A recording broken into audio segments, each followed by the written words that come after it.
Hello guys, ব্লুস্টুথ download করে পিসিতে কি করে অ্যান্ড্রয়েড ফোনের মতন প্লে স্টোর চালাবেন সেটাই আজকে আপনাদের দেখাবো। ব্লুস্টুথ ডাউনলোড করা হয়ে গেছে, এটাকে ডেস্কটপে নিয়ে যেতে হবে।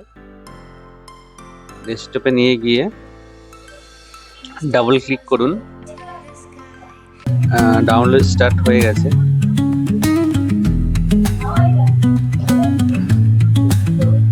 এখানে ক্লিক করুন নিচেরটাতে 30 বিট 32 বিট। অনেকের পিসিতে অনেক রকম ভাবে হয়।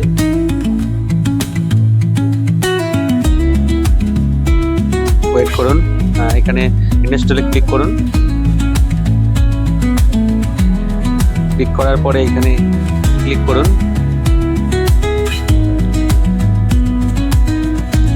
একটু অপেক্ষা করুন, ইনস্টল হতে থাক।